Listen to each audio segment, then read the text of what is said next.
Hace algunos años se hablaba mucho de las emociones positivas y emociones negativas. Se decía que las emociones positivas eran aquellas que generaban afecto, cercanía, cariño, y las emociones negativas eran las que estaban más ligadas a la cólera, al rechazo. Pero hoy en día se habla de emociones saludables o no saludables, o emociones funcionales o disfuncionales.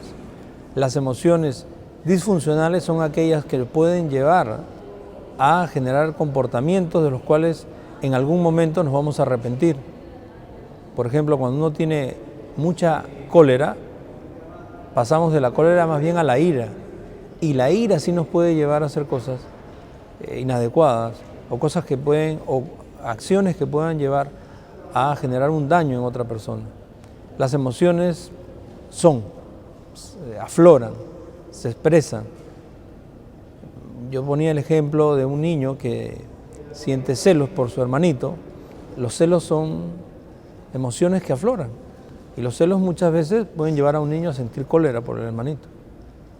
Esa emoción aflora.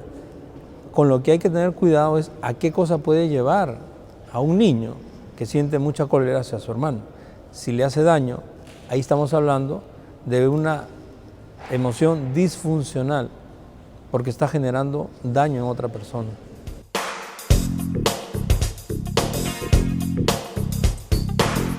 El sentido de una emoción es expresar un estado afectivo determinado y adaptarnos a una situación cotidiana de la vida diaria. Por ejemplo, cuando uno siente tristeza, el hecho de expresar esa tristeza a través, por ejemplo, del llanto o a través de la palabra, cuando uno dice y se expresa de manera congojada que siente mucha pena, mucha tristeza, la funcionalidad de eso es aliviarnos.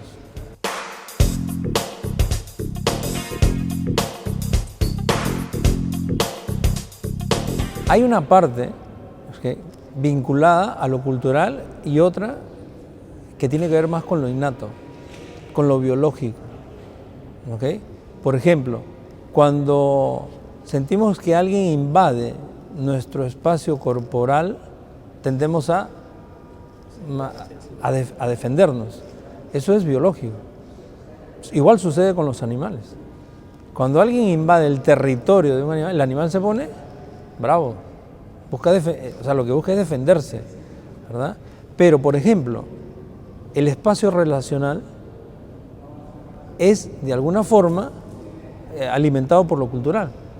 En la China, el espacio relacional es casi 20 o 30 centímetros. En nosotros es de 1 metro a 1,5 metros. Por ejemplo, subimos a un ascensor y si sube mucha gente ya nos incomodamos. En la China suben y suben y suben y suben, se tocan y no hay ningún problema.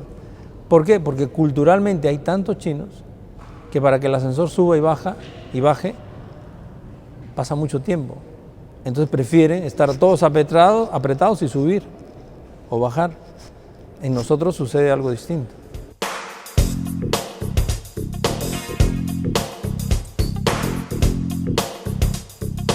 El carácter está más vinculado a la herencia, ¿sí? Vinculado al temperamento. Hay personas que son reactivas y hay personas que son como que más introvertidas, ¿no? Y entonces eso es un poco más ligado a lo hereditario, a lo genético. El que es reactivo va a tender a ser reactivo, generalmente, pero sí está en él poder manejar esa reactividad de una manera o de otra. Por ejemplo, hay personas que dicen, yo soy directo y digo las cosas claras, pero lo hace delante de todo el mundo. Y eso más bien genera un malestar en los otros. Desde un punto de vista está bien que sea directo y claro, pero mejor si es que en algunas oportunidades eso lo hace en privado, para evitar ese malestar que pueda generar en otras personas.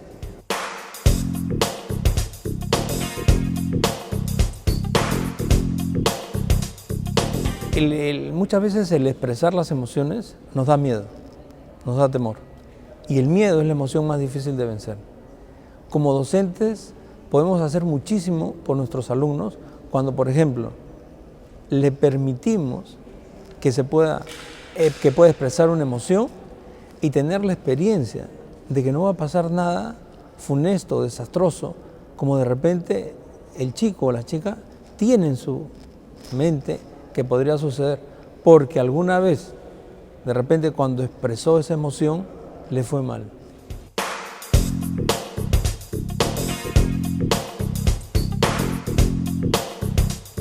Cualquier emoción es válida y es bueno poderla expresar.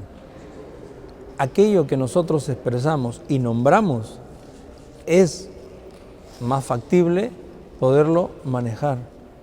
Por ejemplo, si uno siente mucha cólera y expresa que siente cólera, la intensidad de la cólera baja. Pero si uno reprime la emoción, más bien la emoción internamente se puede intensificar y eso hace mucho daño.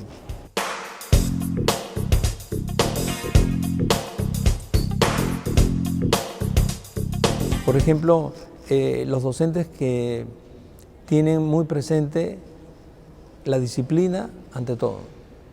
El alumno debe estar correctamente sentado, debe expresarse correctamente, debe mantener la disciplina, debe mantenerse el orden, porque eso es señal de que el maestro tiene dominio de la clase. Y más bien lo que genera es temor. Y además del temor, mucha cólera en los alumnos. Otra actitud del profesor que no ayuda, el profesor que es intolerante, que no acepta la diferencia, que no acepta la discrepancia. Hay alumnos, y es saludable, que delante de sus compañeros y con el debido respeto le puede decir al profesor: profesor, yo discrepo con lo que usted está diciendo. De ninguna manera te lo voy a permitir. ¿Okay? Y es más, busca el profesor que el alumno repita casi textualmente lo que él ha enseñado en el salón y ese alumno le va a ir bien. Pero eso no genera aprendizajes muchas veces significativos. Otra actitud del docente.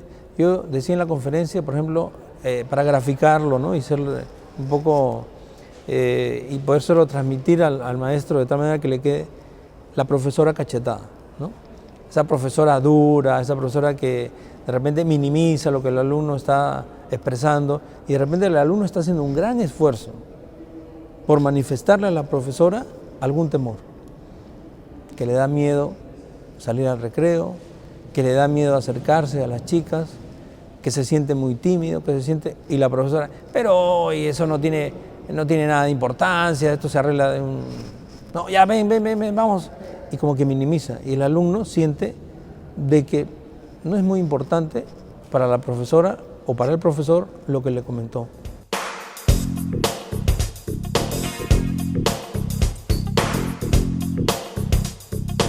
Lo primero, por ejemplo, algo que ayuda muchísimo en la educación son las expectativas que el maestro pone en sus alumnos, que el maestro crea en sus alumnos. Por ejemplo, que el maestro crea que su alumno puede dar más de lo que está dando. ¿Y qué cosa ayuda? Que lo estimule, que reconozca su esfuerzo, que el maestro sea coherente entre lo que dice y lo que hace, que el maestro esté cercano de ellos. Yo les decía en la conferencia que hagan mucha labor de patio, porque cuando los alumnos están en el recreo son espacios privilegiados para conocer a profundidad al alumno. ¿Qué cosa hace el alumno? ¿Cómo se interrelaciona? Si juega o no juega. Por ejemplo, un alumno que no juega es un alumno al que hay que ponerle mucha atención.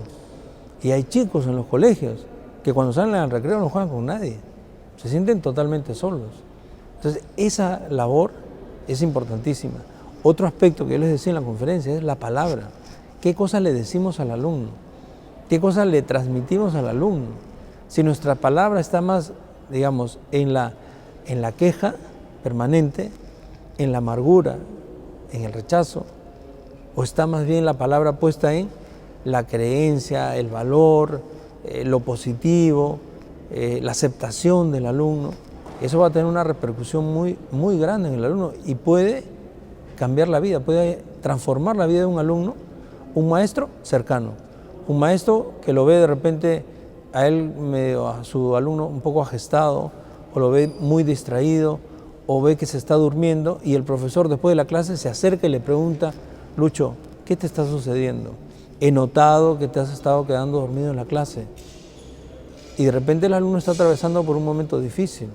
Sus padres se están divorciando, o tiene un tío que le han detectado un cáncer y es un tío muy cercano. De repente hasta es un padre sustituto porque el padre se fue hace algunos años y el niño se siente muy triste.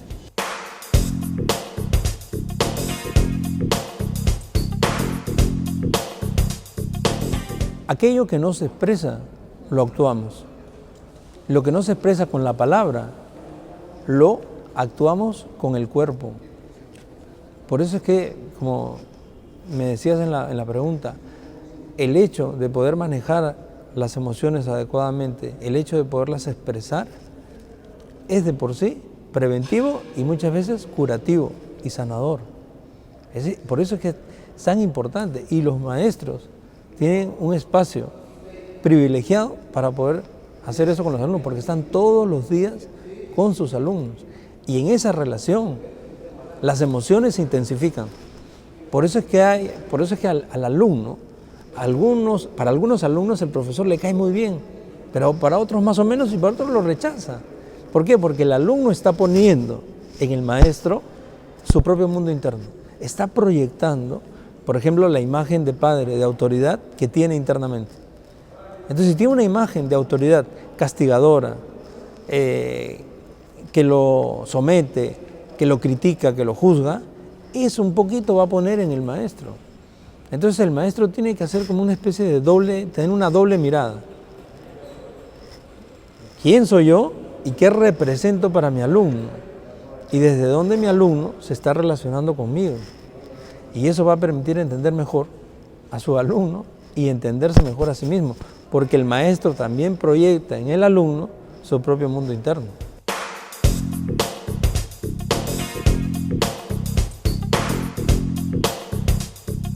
Yo les decía que lo que marca hoy en día con mayor fuerza la diferencia entre una institución y otra son sus alumnos y sus docentes. Y claro, también el personal administrativo, pero sobre todo los alumnos y los docentes. Porque hoy en día la tecnología la tenemos al alcance de la mano. La infraestructura, todos los colegios se preocupan de tener una buena infraestructura. Tienen computadoras, tienen laboratorios.